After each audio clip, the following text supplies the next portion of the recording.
Well, I'm delighted to welcome today Tony Silver to our interview. And Tony and I have known each other for a number of years now. In fact, Tony will tell you precisely in a minute, but through previous networking associations.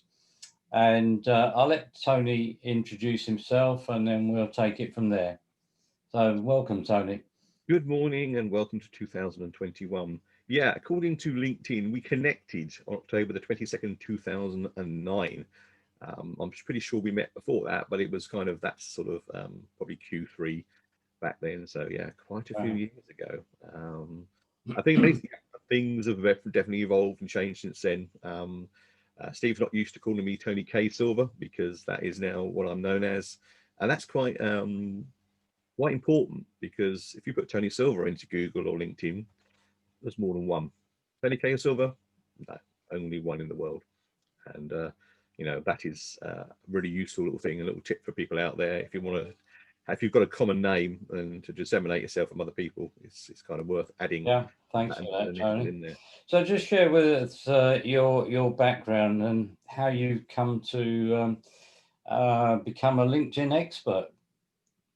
Yes, right. So it goes back to when we were met. So I was probably looking at the dates, either just starting with the Thames Chamber of Commerce or was just about to, because my job was made redundant back in 2008, and I happened to be in it at the time, so therefore I was the victim of it. And it took me best part of a year to find the role with the Chamber of Commerce. So I worked for the Thames Chamber of Commerce. I spent six and a half years there. Um, Initially from being the membership executive, which I think is probably where I was when I met you, um, through to working in the events, which was a lot happier time for me at the chamber because I was being paid to network, and the work-life balance team was great because I got up, God knows, I didn't care. I'm an early morning person. Down to spinning for 6:45 to do a breakfast, not a problem. 1:30, I'm going home because I've done my 7.5 hours. So it was a lovely work-life balance. Unfortunately, the CEO passed away. Big shake-up with a new one. Yet again, my position was made redundant. I was shuffled sideways, and it never really worked out. So back in 2017, I was very low ebb. It wasn't working. I wasn't happy, and I knew I had to get out. Um, and again, another tip for anyone: get yourself a mentor, please, because even though the gentleman in question was younger than me, he'd been there, done, failed miserably, come back, done it again, and he basically gave me lots of useful information that allowed me to launch my company back in 2018. About 9 months after we actually started talking about it, because you've got to do it properly. I know a lot of people at the moment in time are, falling foul of furlough, which is one of my projects, finding themselves needing to find a way to market. But if you haven't got that cash behind you, if you haven't found your niche, if you haven't got those people doing those bits for you that you shouldn't be doing, you're going to be one of those victims. You're going to be one of those statistics for the first year failures. Um, I made sure that I wasn't, because when I launched, I had a team around me. Yeah, they're only paid by the hour, but they were all there for me. Accountants, web designers, marketing, all the things that I'm rubbish at, and I'd rather get someone else to do it properly rather Yeah, than me waste my absolutely. time. And it just meant that I could launch niche. Yeah, LinkedIn profile is very much the niche that I chose. Again, if you haven't got a niche, we really need to look at it, because it allows me to be, when I go into LinkedIn, here's a great thing for you to do: go into LinkedIn, put what you think you are into the LinkedIn search engine at the top, push enter, and then see how many other million people have had that job title or that, and then realize that's a rather large pond to be swimming in, and you don't want to be swimming in that pond. LinkedIn profilers, there's about 3,500 at the moment in time around the world, so that's not too bad. Hmm. And what made you decide to focus on LinkedIn, Tony? Um, I think it was very much around that 2008, finding myself out of work. Oh gosh, what have I got to do? Um, and discovering an executive job club. And the job club, very long story short, told me that everything I've been doing effort wise was fantastic, But unfortunately, it was all the wrong thing. Lots of the jobs were actually not real. You know, if anyone knows about the estate agent's trick when they leave the old for sale sign up for a little bit longer after it's sold, same thing in the jobs. And about 70% of the jobs I was applying for weren't even available for me to get. So I've just realised, Tony, that's probably where we met. I might have been running a session at the Executive Job Club. quite possibly, and if you've never come across them and you are an executive and you are looking, really good place to, charity based, lots of really good people, great information. But the two things they told me is you need to network and you need to use LinkedIn. Well, networking, didn't have a clue. What's networking? Soon found out that it was almost like an epidemic. There was networking events morning, noon and night in this area, which is the Thames Valley where I'm based. LinkedIn, well, I kind of started LinkedIn 2006. I mean, the platform coming to this country late 2003, 2004, so I wasn't one of the originals. Again, my boss said, it's this really great platform, and I know what you're like, you'll really enjoy it. Plus, at the time, I was a senior account director. It's a great way of building relationships. And so I adopted it fairly quickly. But like most people back in those days, I was on it. And it was kind of like an online CV that I tweaked from time to time. So I would say that my use of LinkedIn between 2006 and 2008 is probably typical of the people that I now meet and that I help. Is that they're on it, they know what to do. No, not really. And the big problem is LinkedIn itself. Okay, and I'm not even going to blame Microsoft for this because I did a lot of things back in 2016 when they bought it, but this isn't one of them. And it is that, when's the last time, Steve, you got an email from LinkedIn telling you they'd updated some stuff, or the algorithms changed and you need to be doing this? I know the answer because it's no. You never No, received it, and they don't. And the trouble is, that's the problem. People are on it, but they're not being told by the people that actually run it how to use it. And it has two distinct sides to it. So we both know that it was set up back in 2003 by four guys in America in the HR space, and probably for the next 8 years it was an online CV, and it still is. If you're looking for a job, excellent place to be. But around 2011, 2012, it evolved and it became a business tool, something that you can actually help run your business. And like most things, it started with the bigger companies and it filtered down to us mere mortals. But all of a sudden, it was a game changer. You could do lots of things on LinkedIn. And that's kind of how the evolution took place. But it took place with not many people realizing. And that's a big issue. Now, evolution is going to be a constant theme throughout this interview, Tony. And in your mind, or what has been the biggest evolution of LinkedIn over the last, let's say, 10 years or so? I think it does go back to that sort of like around about 10 years ago. Some of the large corporations decided that actually it's a massive database. And even back then, it was probably in the region, oh God knows how many million. It's now 722 million on LinkedIn. Wow. Although that figures will be updated this month. But three people a second are joining it still. And the evolution came that they realized that this is a big database and there's lots of information, because if your LinkedIn profile is filled out in total, there's lots of information there. And they started using it to market and to lead generation and lots of other different things. And all of a sudden, from just being on LinkedIn and spending, I still say to people, what I try and do for people is stop them spending so much time and get them results for the time they do spend on it, because people are spending a lot of time on there and they weren't really getting results. And all of a sudden, the changes were that they started filtering down, the LinkedIn trainers that were out there. And again, none of them employed by LinkedIn. They didn't do that. They just have loads of people that help them, but aren't really allowed to say that they work for LinkedIn because they don't. And we started going out there and we started telling people about what could be done. How you could actually use LinkedIn for other things other than finding a job. And that was really the big change. All of a sudden, 2012, 2013, you could start, and certainly for the 92, 93% of companies in this country which are micro businesses, all of a sudden this is a tool you could actually use to generate leads and build relationships and communicate with people. And all of a sudden it started making a lot more sense. For me, that was the real the real big turning point. And again, I go back to the thing is that it's some people still haven't got there. 10 years later, they still haven't got there because they've never been told. But that was a big change for me. Yeah, I mean, obviously you're very aware of the work I do, Tony, in career development, and mainly working with senior professionals and executives.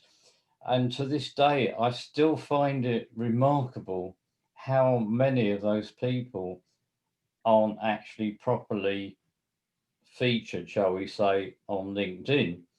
And some of them point blank refuse. It's almost like they're hanging on for grim death to avoid having to take that leap of faith and really develop their online presence. I mean, do you find the same, Tony?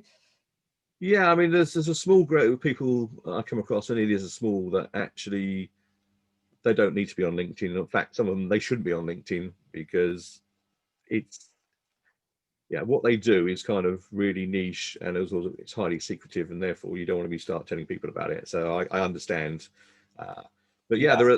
there are many executives, which is obviously the level of people that we both deal with, that have a slight reticence about using it. And I think again another crucial turning point. So there's one in 2016 where Microsoft spent 26.2 billion pound buying it, but about 2 years later, roughly when I launched my company, and I would love to say it was something to do with that, but no, it isn't. Because it was taken away from social media by the industry. It wasn't seen as social media. It's a form of social media, it always will be, but it was then a proper business tool. And that was the point where a lot of these executives stopped, their arguments started to fade, because I don't get involved in social media and all that's for kids and things like that. And you kind of understood where they were coming from. But when the changes came, there's absolutely no reason not to be on it. And I think the people I speak to, 92% of all people on LinkedIn don't have an effective LinkedIn profile, okay, which is there's 29.5 million people in this country got a LinkedIn account. 92% of those aren't doing them any favors to themselves. And it's just that sort of reticent. But it's the lack of knowledge. It's the lack of people. I arrogantly say like myself, who knows how it works, telling them how they can get stuff out of it, because they still see it as this big waste of time. But no, lots of business decisions are made using LinkedIn, not just recruitment. Absolutely. The figure somewhere like 75% of all business decisions in the UK are made with LinkedIn as part of the decision-making process.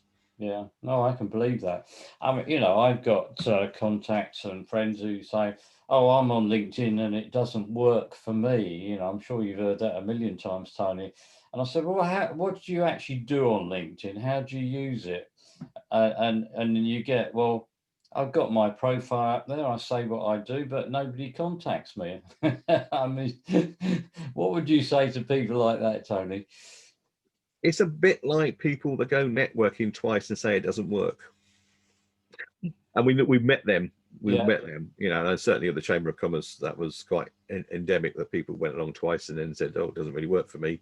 You've got to put some effort in. Like anything in life, it's not a magic wand. You can't wave a magic wand yeah, on LinkedIn and also everything's rosy. And it is, again, 3 to 6 months is the average time on networking that you start building relationships with people to the point where they know, like, and trust, that good old well-worn phrase, but it's very true. So if someone's going to refer me, they're not going to refer me after meeting me once. yeah. Okay. Well, I think you just used a key phrase there, or two key words there, Tony: building relationships. And in my book, LinkedIn, certainly from my perspective, the way I use it, that is one of the prime, that's my main focus, about building relationships. Yeah, I mean, it is. But there's very different schools of thought on the number of connections that you should have, etc.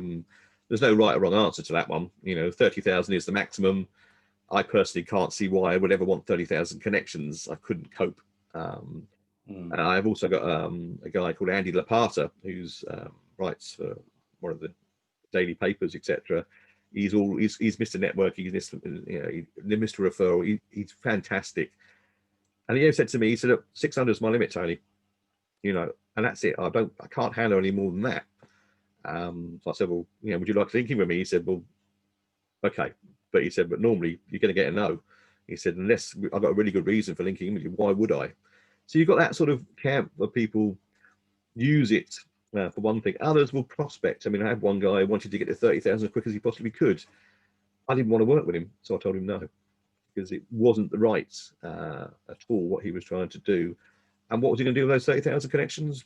Spam them. Yeah. No, I'm with you there totally, Tony.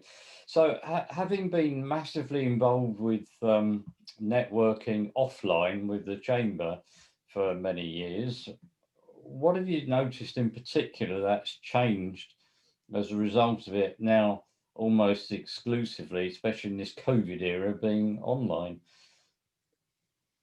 Yeah, it kind of, a lot of people panicked.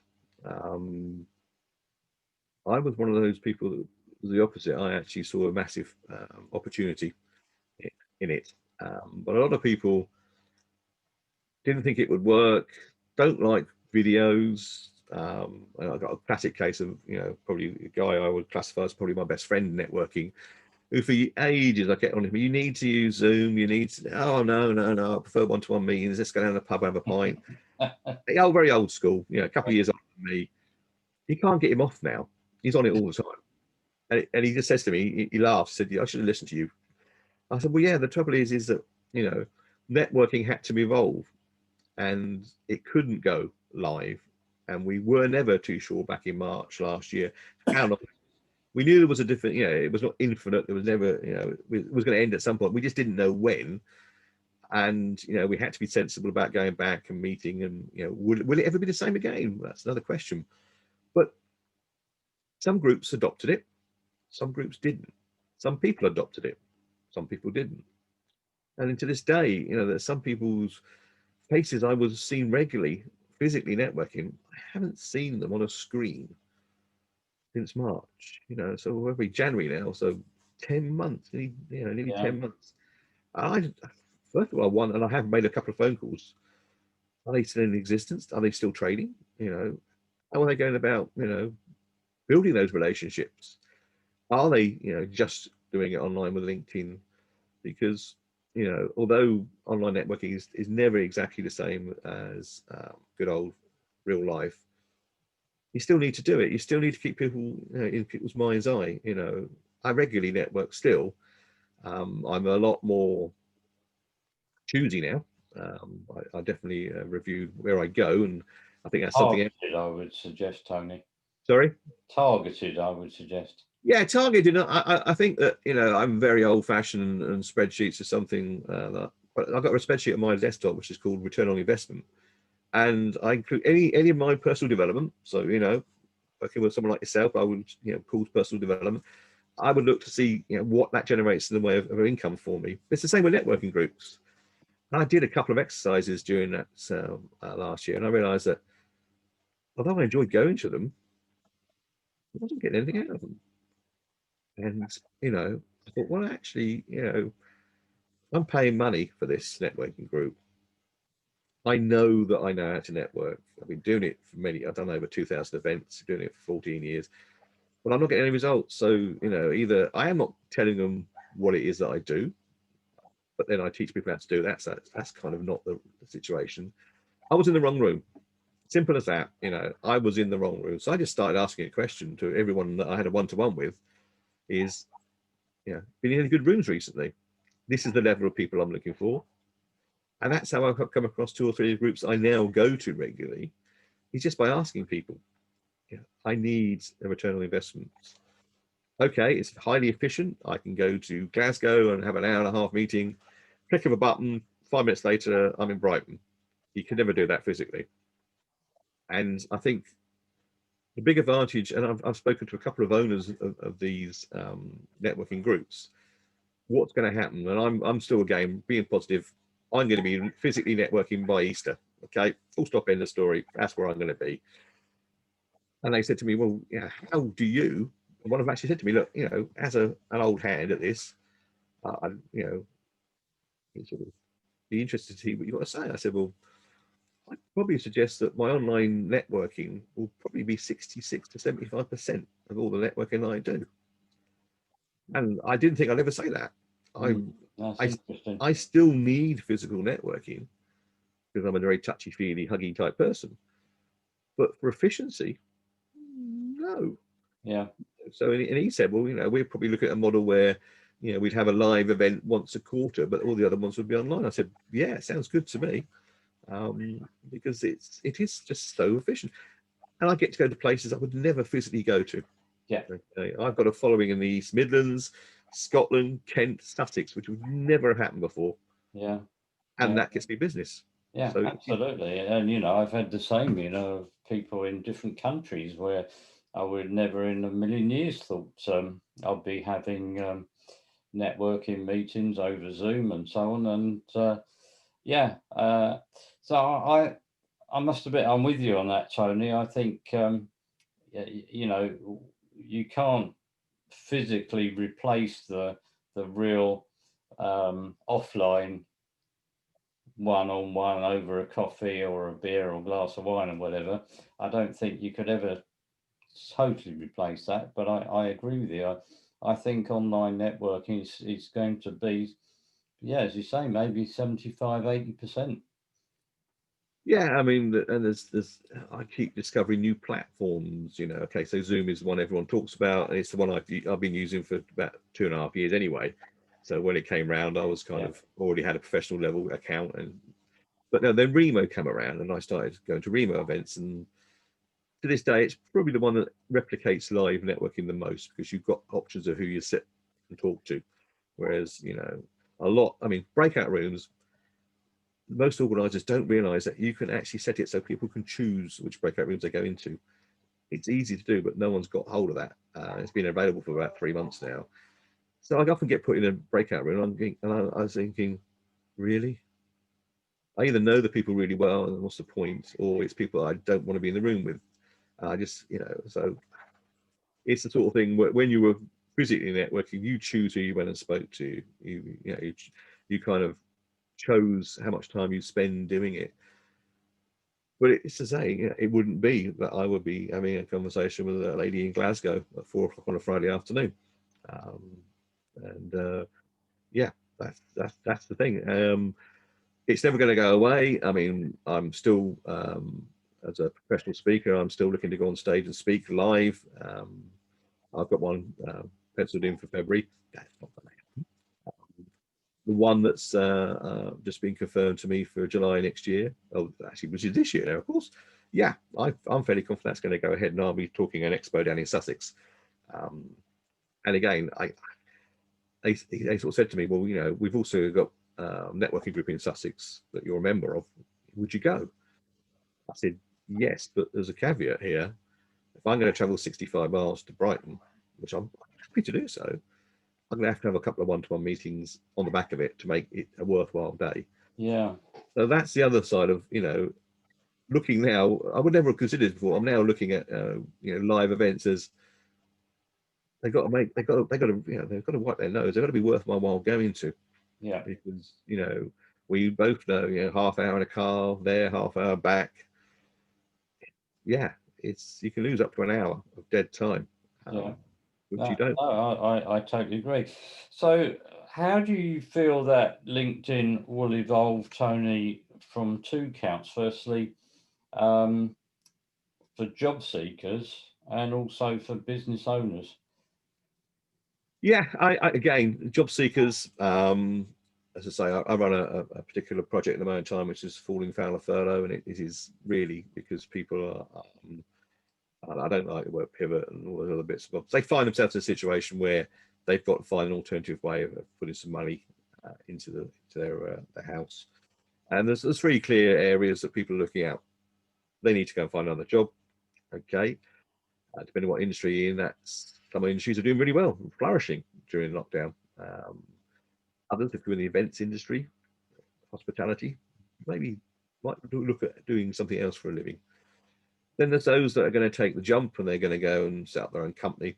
And there's a massive increase 50% increase in people that are doing that this year already. And then the third one, which people don't often consider, is that people are buying franchises still. And I get to come across those. And in all three instances,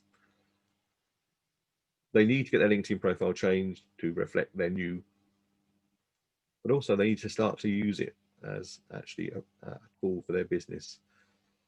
Job seekers, yeah, you still need to make sure. And actually, they're very parallel. People say to me, what's the difference when you train someone on how to use LinkedIn for job seeking and how you do it for running business? I said 90% of it is exactly the same.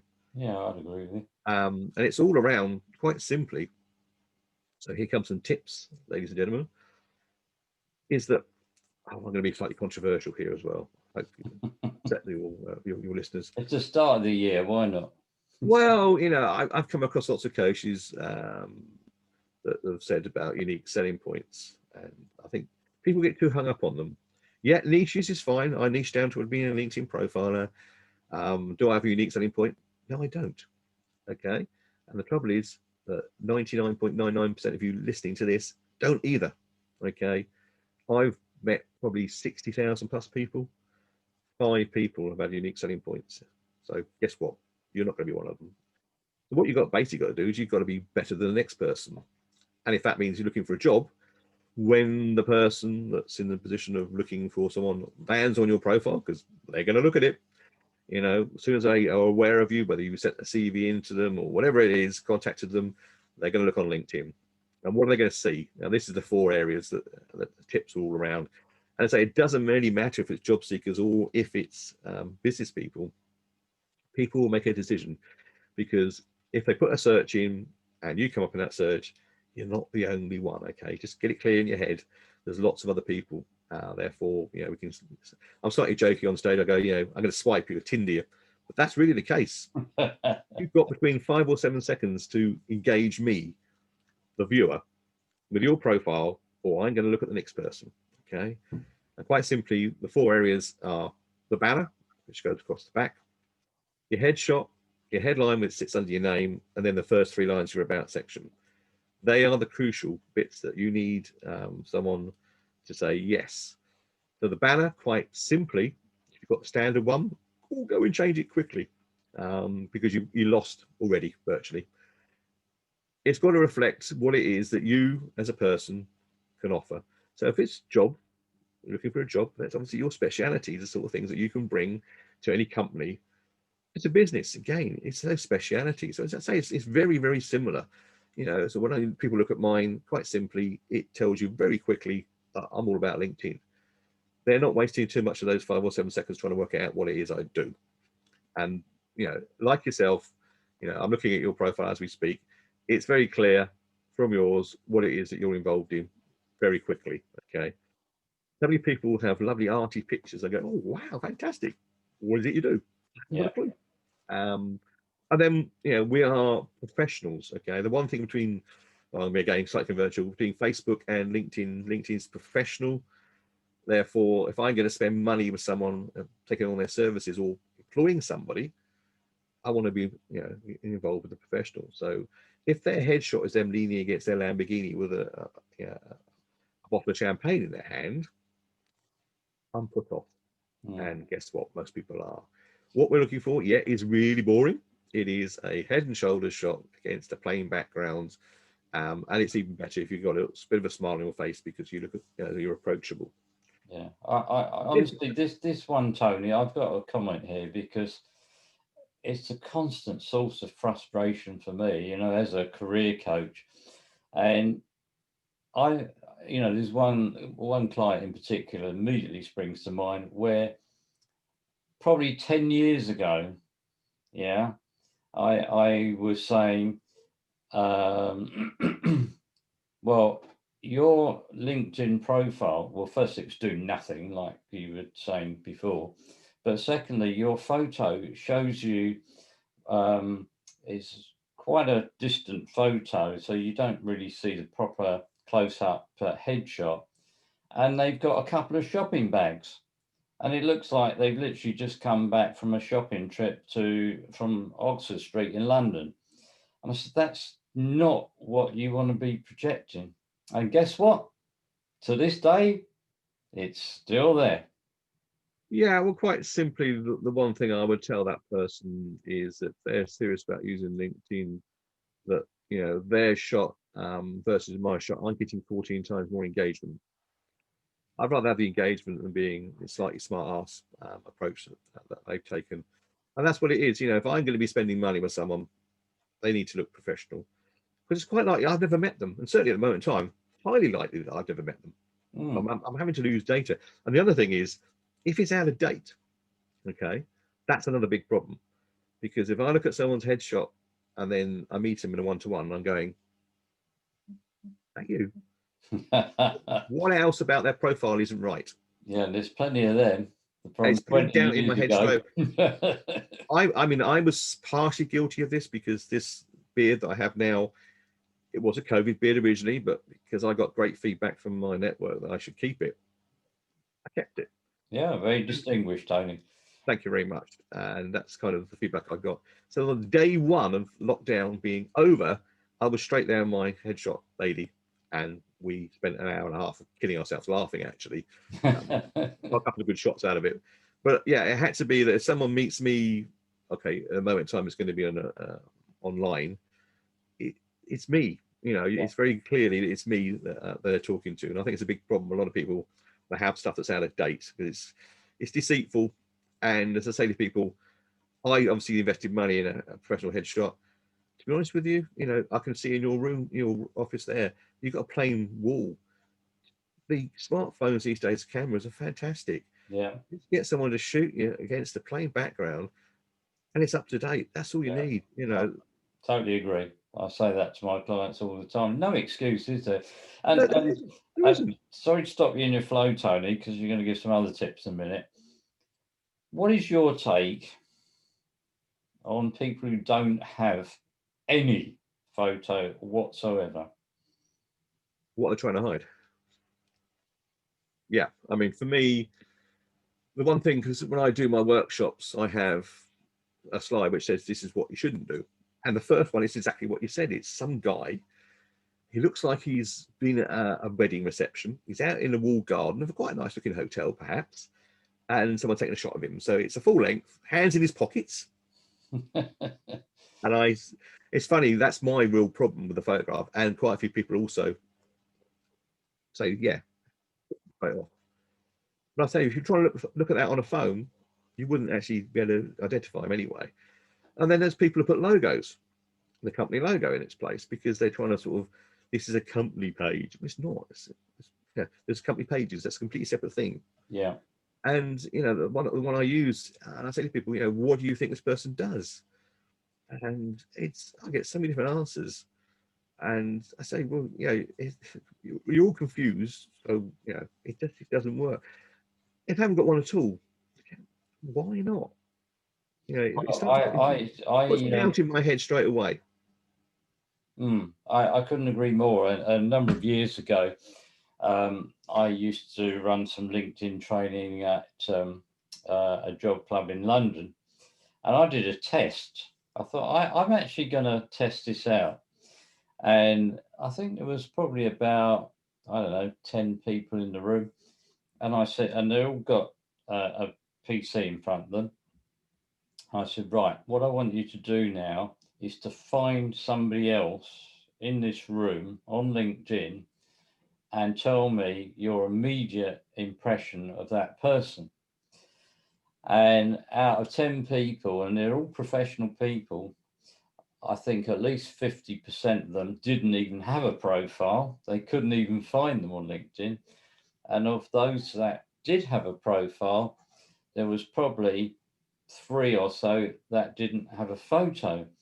And there was a couple of people who were very, very vehemently outspoken about it, said, I would never connect with somebody who doesn't have a photo. Yeah. And I'd never really thought about that before. And I said, well, what's your reason? And he's saying, Tony, what are they hiding? And if you're trying to develop online relationships with somebody, surely you want to see who they are. Yeah, absolutely. And do they really exist? Yeah, is it a shell? Is it actually? Yeah, luckily, LinkedIn took down 30, 38 million last year. Really? Yeah, and it's what are they trying to hide? I don't understand it. I understand that people don't like having their photograph taken. Yeah, I get that, and as I say to them, in that case, it probably is a good idea to go and get professional because, as I say, I'm not a massive. I'm a photographer. I like being the other side of the lens. Thank you very much. But going and working with this lady, we have so much. She makes me so relaxed that the trouble is getting me want to be not laughing my head off is the biggest problem. So yeah, well, I just think it's what people trying to hide and that. Mm. No, Anyway, I stopped you in your flow, Tony. So no. Well, other key tips you would be saying to people, what the they biggest, should the be doing. biggest thing, okay, for me, if someone says if you've got one top tip on LinkedIn, for me, it is your headline. Now, the headline sits directly below your name. It's now 220 characters, and it follows you all around LinkedIn. So if you go and look at my profile, your headshot again, and that headline will be there. If you go and make a comment on one of my posts, that follows you around. I see it. So I say to people, great. I've stopped saying the one thing I used to say because last year on PCs it was only 120 characters, and I said to people, it's not your blasted job title. Get rid of it. I'm not interested if you're CEO of ABC Corporation. So what? Doesn't tell me anything. Yeah.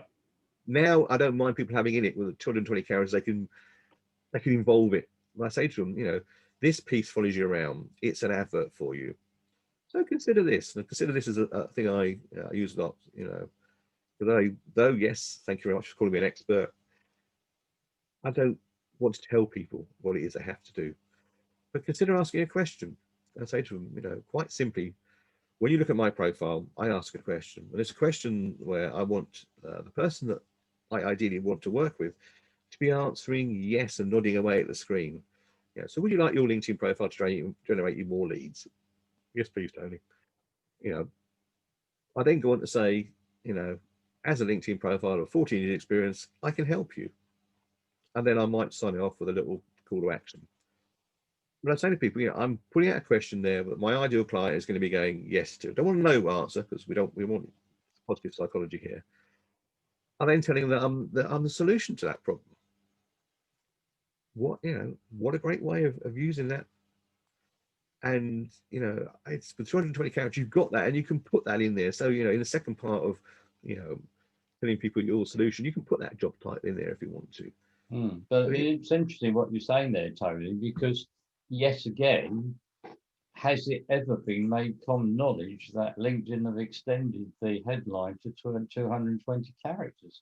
No, and there are lots of things. So the one thing I do, so one thing that when we first met, LinkedIn groups were quite powerful. Yes. Okay, Yeah. very powerful. In fact, I made some money out of LinkedIn groups back in the day. 2016, Microsoft spent 26.2 billion, cut groups off at the knees. Everyone stopped using them, kind of died a death. Well, what I'm saying to people actually is that they're coming back slowly but surely. But yet again, you're not going to know that because LinkedIn just do not go around and tell you. So it was a big algorithm change back in late October. Yeah, one thing I use my groups for is I have a group which only my paying clients are invited to. And what I do in there is every time I hear something that LinkedIn are doing, and because of my connections, I tend to hear it for the general public.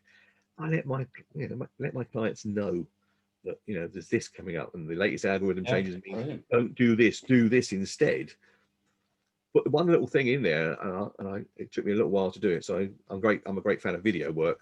A lot of my stuff is done on videos. Yeah. I put a video in together, and I sent it to every single member individually and say, look, chaps, here's a little video. It shows you how to set up the notifications in groups so you actually see them, because by default you won't. So while I'm putting in this wonderful information that will help you, you're not getting any notifications telling you I've done it. And that's an area that I've now noticed that LinkedIn I did an implementation just before Christmas, and I was going through it, and I spotted that there was a little bar across it, and it actually told the people about changing them now. I thought, oh, right, LinkedIn are now actually yet again cottoned onto the fact that they need to tell people to get notifications for this group, go in and change the setting. Great, fantastic. So that's now LinkedIn are slowly but surely catching up. But no, you don't, as I said it earlier, you don't get that. Dear Steve, do you realize that there was a big algorithm change back in October, and now you shouldn't be doing this for your post, you should be doing this, you shouldn't post a video that's any longer than this. And no, they don't do it. Crazy, And isn't it? And you know, obviously this video from this interview is going to initially anyway be posted to my LinkedIn Winning Through group. It's interesting because you know that group has more than doubled in numbers since lockdown, and that was one of my key projects, as I think we talked about previously, Tony. But I've seen so many posts on LinkedIn, one in particular only this last week or so from a contact of mine, a fellow career professional, asking a question about how people use LinkedIn groups. And they got one response. And, you know, I find it really sad. Excuse me, I think sad is the word because, especially for career changes, LinkedIn groups, excuse me, were always a great way to get into a new network of like-minded people. So if you wanted to change, I don't know, from IT to HR, let's say, for ease sake, you join an HR group and get involved in discussions with that group. And then people think, oh, this guy, Tony, he seems to know what he's on about, you know, and build relationships that way. I think it's really sad that that side of it has been lost. it hasn't been lost. It's been greatly reduced. So Okay, right. when I go through my training with my clients, you know, I talk about groups, and I say to them all, I use groups for two things. One I've just talked to you about is about clearly giving my clients more value. I said, but I actually use it for two other things. I use it for prospecting, and I use it for broadcasting. But I'm very choosy about the groups I go into. And I say, you know, first of all, if you go and look at a group, if it's got less than 1,000 members, I'm already starting to think, is it worth it? And certainly, if there's no regular uh, posts in that group, yeah, it's probably one of the victims. It's died. Yeah. But there's still quite a few of them that haven't. You know, so ideal for me. Again, another tip for most people is that I know that because of Zoom, I can get clients all over the world, like Steve. I have, but I'm based in Berkshire, so I've belonged to a group called Business in Berkshire for quite a few years now. It's got about 4,500 members, so it's a nice size. And yeah, there's posts every day in there, and I use it. And I say to people, I've identified that group as, if it gets to the point where I need to physically meet people, which is good for me because that's where I live. But I go in there and I add to discussions and I start my own discussions. And also, it's a little trick. Okay. And I know LinkedIn does fall over from time to time, but theoretically, you're not, as a standard user of LinkedIn, probably not allowed to talk to a third line connection. You can't message them. I know from time to time that they actually muck up and you can, but generally speaking, they want you to buy premium and go and get those lovely emails, which and I say to people, well, actually, what I do is I go into a group where I know that people, it's an active group, and I look for third line connections. Yeah. And if they've made a post, guess what? I go make a connection, and I'll make sure that I talk about them in that post. So I involve them in that post. Yeah. And all of a sudden, they realise that this 10K silver would be worth connecting to. So when I spring it on them, maybe a month later, after giving them some value from me, would you like to connect direct?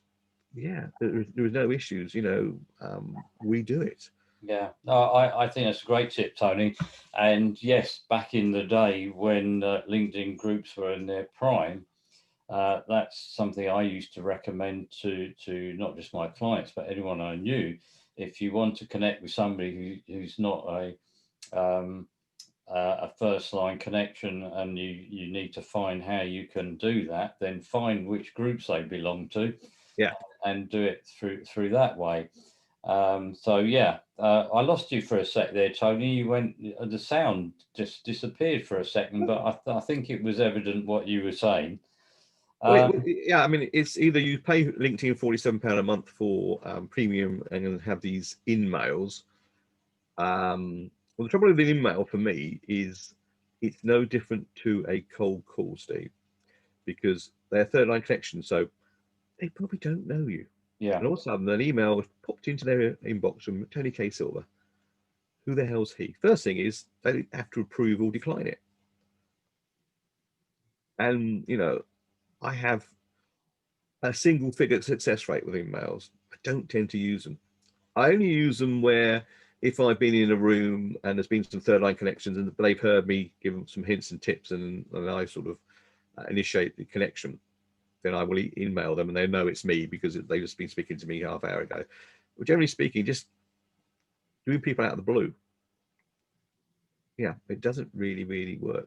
But actually going into groups and making them aware of what you do, and I've just done I need to do another article. I do one article a month. My article for December was, networking is a four-letter word. Yes, I remember that. Yeah, it's help. It's not No, sell. that's brilliant. Yeah.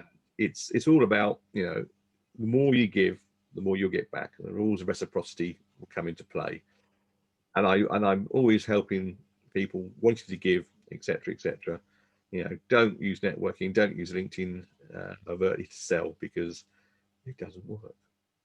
Well, I think that is a fantastic way to end this interview, Tony. What a great way to finish. I think that's very poignant because so many people don't view LinkedIn in that way. It's all take, take, take. In fact, I saw a post only this morning, somebody saying they were going to lose, I think, 2,500 connections from people who they've come to realize that all they ever do is, if you like, they're takers and energy drainers. And they want to focus on their core connections, who they have not necessarily regular dialogue with, but they actually are part of their tribe, so to speak. And yes, I agree. LinkedIn, and that's why I set up or reignited this Winning Through group, which my target was 1,000, interestingly, and we might get there before the end of the year.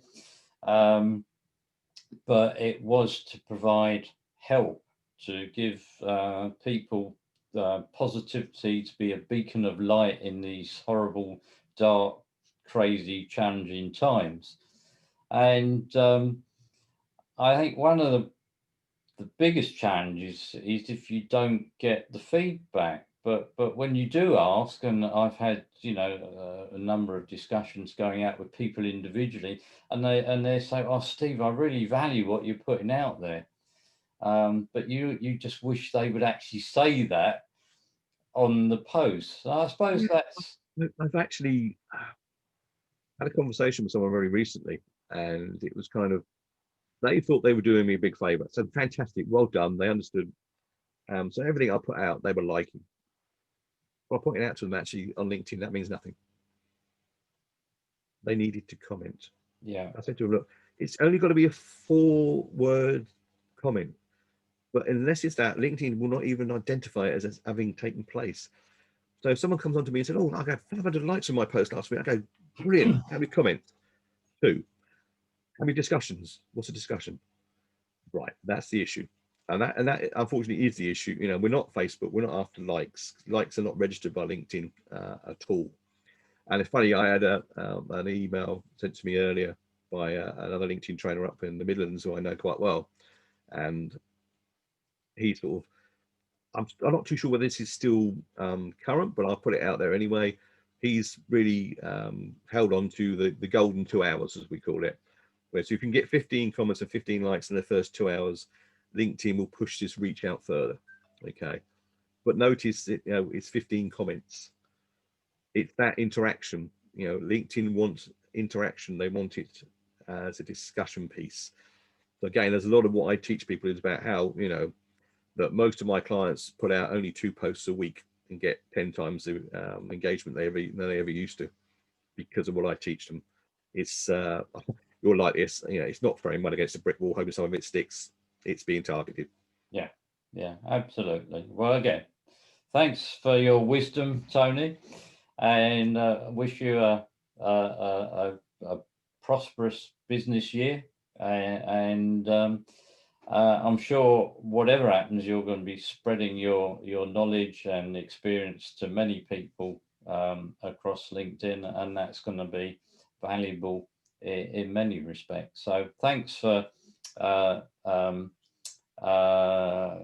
being interviewed today. And let's face it, 2021, certainly from a business perspective, well, you'd like to think there's something in the air, wouldn't you? I'm always positive, Steve. Actually, I had a really good year last year. I know a lot of people didn't, but there's still people out there with a positive attitude. Just avoid the negative people. Yeah. Okay, well, brilliant. Thanks again, Tony. Thanks a million. And we'll be keeping in contact. Maybe even meet offline at some point this year. That'd be a novelty. Whose turn is it to buy, Steve? Anyway, all the best. Thanks, Tony. Cheers. Cheers.